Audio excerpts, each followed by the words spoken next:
And when she's telling other people, you're almost like, were we in the same experience? Because she would color it and make it so vivid. And then I remember being in primary school, school's drama festival, actually it was music. Remember those speech, those ones where you go and you stand on stage, and then you learn poems. Pious on the wind howls, the trees sway, you know, that kind of thing. And I loved it because I was a kid. Now, what you said about an adult affirming you, I got to standard 6, 7, around there, when instead of memorizing something, you're given a pencil and you're told, make a story on this one. I'm sure you did that. And I had a pair of scissors. I'll never forget this. I went on stage, confidently told my story about a pair of scissors. And at some point, I said, I and the other, now what's the plural of a pair of scissors? Many pair, if you have many of them, they are. You guys, man, you guys are good. I said, I and the rest of the pair of scissors and the whole hall was in tears. And I was very confident as a child, right? So I was like, I kept saying, oh, that worked. I kept talking about the pair of scissors. And people were just, because I was doing very well. But I thought people loved my story. And that affirmation that came to me, I was like just going on and on and on. And you know, they gave me, I think I was number 1 or 2, but then the guy said, because even when you made a mistake, it didn't matter. So I come off stage and I am crushed because the first person told me there's no such thing as scissors. And before my spirit could be crushed, my teacher grabbed me, hugged me, and said, you are the best storyteller ever, even if you say the wrong words. And then the adjudicator said the same thing, and I've never stopped. But the other thing I wanted to say to you was that sense of having stories around is so amazing, because that's what takes us to the next level, where we write our own stories. It's so interesting that we have such a similar background in terms of the stories, the many, many stories. Literally, our house is a house of stories, you know? People would come, especially the women, coming from up country, either to work for us, or to go to school, or to go to the hospital, or something, whatever it was, they were bringing stories. I have so many stories. So in many ways, you know, the topic of today about our heritage, our cultural heritage, it was passed on to me. I mean, that's how it comes alive, right? That's how it continues. And I can hear the same thing with you, Mshai, yes? Yes, but you know, one thing I find interesting about you, and I'm going to ask you to read something from Cut Off My Tongue, because you said that we read it, and her work is amazing.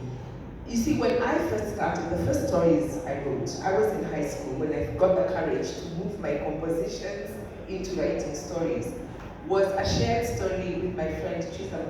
Teresa, forgive me if you ever watch this or hear of this, because I'm going to embarrass us royally, but we were in high school, so you know what, that was what we had. We wrote a story, and it was an exercise book, and we used to write, so you write 3 pages of the exercise book, and you stop the story wherever it is. And we just replicated the book.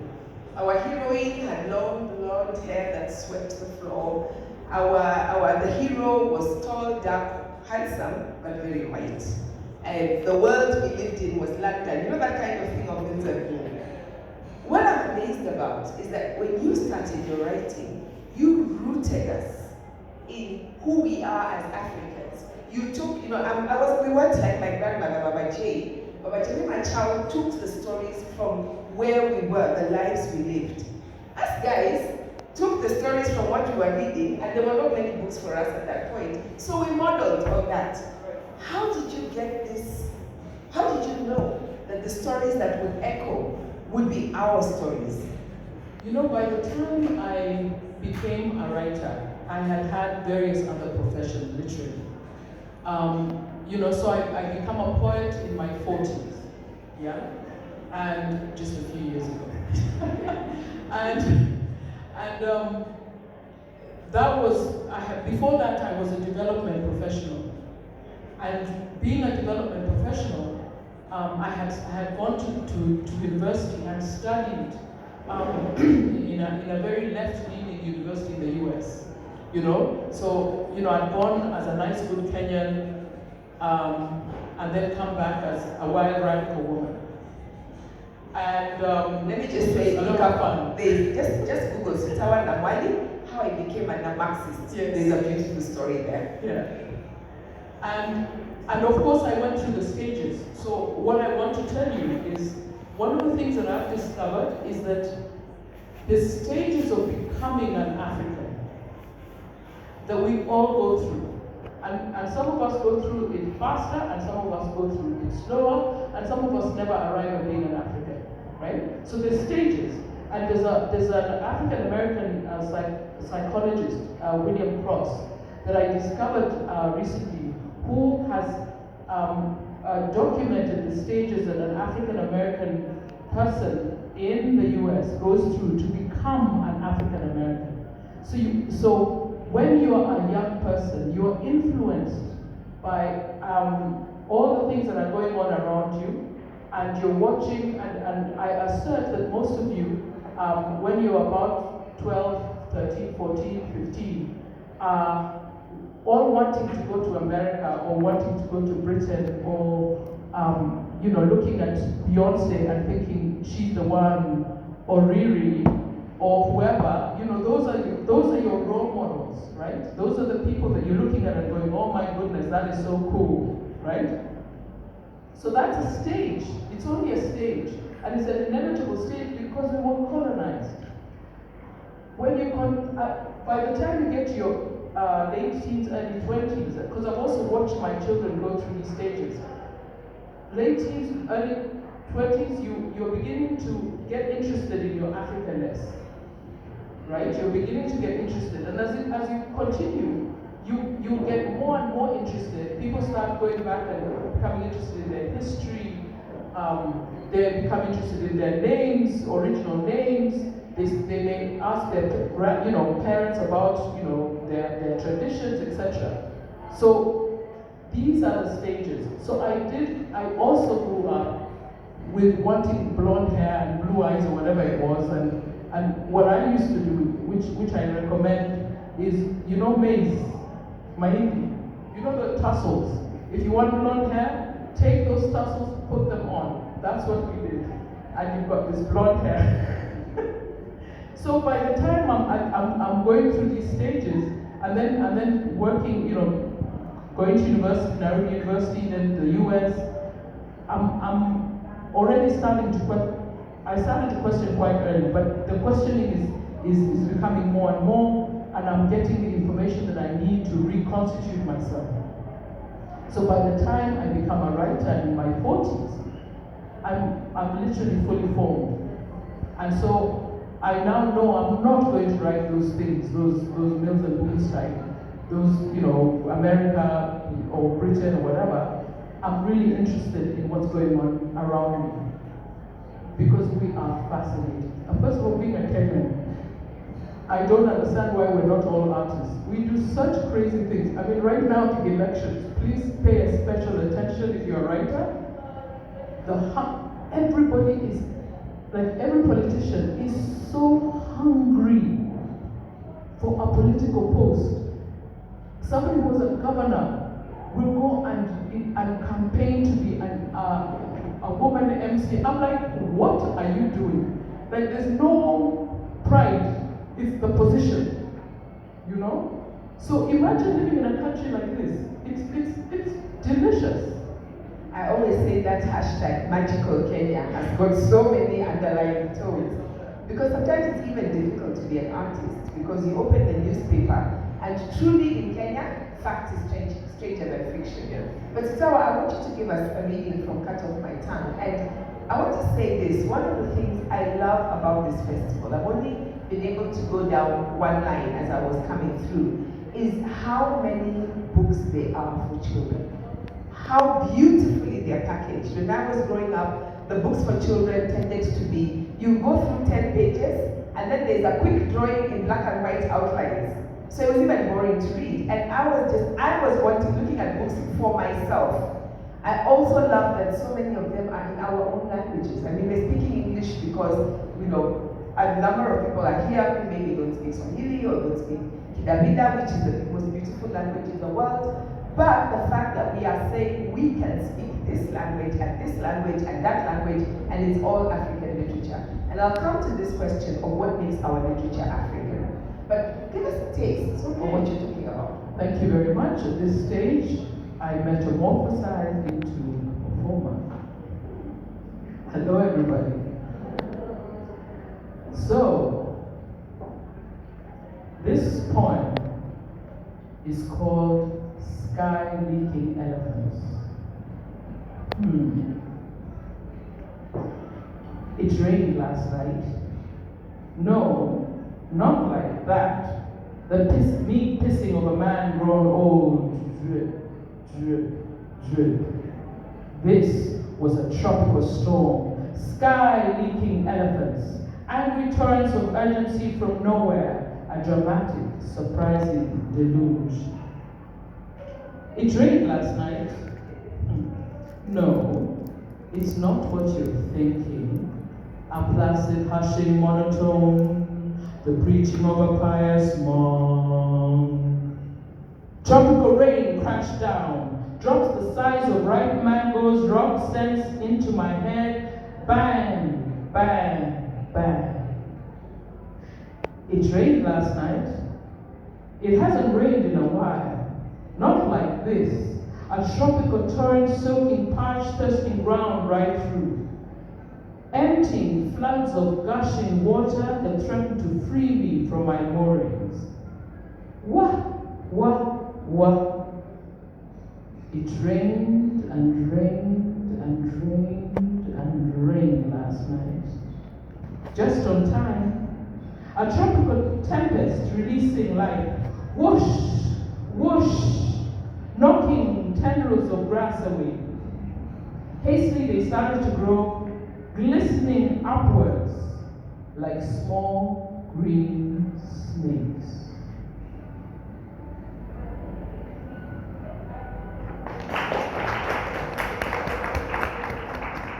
Does that remind you of the rain last night? Where I was, it rained last night. And one of the things that I became very interested in when I became a writer was listening to the language we used about everything. So many of us talk about winter and summer and spring. And I'm like, but we have no winter, we don't have summer, we don't have spring. We've got the dry season, the long rains, the short rains, and the cold season. And then another thing we do is we don't own the weather that we have, or the sky that we have, or our relationships to that sky. So often you see people talking about, oh, the blue sky is beautiful. When the blue sky has been blue, way into a time when it should have been raining, it's not beautiful, it's threatening. It's frightening. We're anxious. So we become divorced from ourselves and our relationship with our environment. In June, July, August, it is very cold in Nairobi. Yeah? I have had arguments and almost gotten physical with people when I describe the sky and I say it was a blanket of gray. And then they say, oh, you're writing as if you're in England. I'm like, no. In June, July, August, it's gray. It's a blanket of gray. Or people saying, I worked in the UN, and I'm working in UNEP at one stage, and foreigners will come, and the Westerners don't know that don't know our climate. They think it's 100 degrees and sunny all the time. And then this guy, fellow Kenyan, they're like, oh my goodness, it's cold, because it was June, July. And then this Kenyan, he goes, yeah, this is very rare. And I'm like, no, it's not. And so, all these things are linked up to, if we can't even acknowledge how we feel about the weather, what we're seeing, how are we going to work with our literature, our cultural traditions? How are you going to acknowledge them? If I can't tell you that I feel threatened, I mean, the last few months and weeks have been terrifying because I experienced 1984 when we had no rain, when there was a total drought, and how disastrous it was in this country. You know, I love one thing that you said, and it takes us now, let's talk about African literature, because there is this tendency to put us into boxes. Africa is hot and dry, and so even when people, we don't think about rain. The things that, the expectations that are put, and for this to qualify as African, it must be that. And yet, what I'm hearing from you is that we're drawing from the experiences that we live, that we recognize. You know, I always tell people, Nairobi, when Nairobi wakes up, I wake up like Nairobi. Nairobi wakes up and it's figuring out, shall I be sunny? Shall I be cold? Shall I be, what will I be? Until about 10. And then, you go to work and you've carried your umbrella, your, many layers. You can tell I dressed in the morning, can't you? I left the house in the morning. This is actually layered. Then the day comes out and it's sunny and bright. That's Nairobi. Go to Kisumu or Mombasa. It wakes up at 6, bright sunshine. So you know. Now, which is Kenyan weather? Surely. If you come to my home in Titan, Mundani in July, it is mist. I wake up, I cannot see our gate because the mist is there. But you go to Garissa at the same time, they are in clear, bright. And I think this tendency to put us into boxes is one thing that makes it difficult to define what African literature is. So, what is African literature?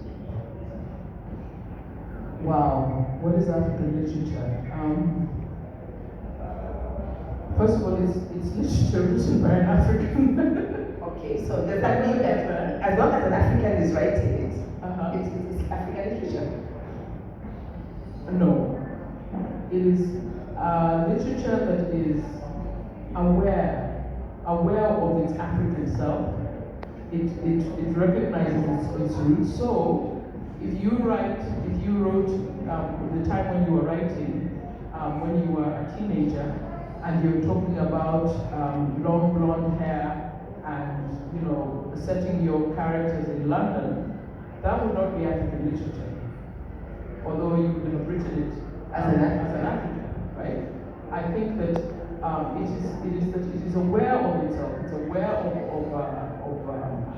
Africa. It's aware that of the seasons, for example. It's aware of the history. It's aware of the stories. It's aware of the issues that we're dealing with on the continent right now.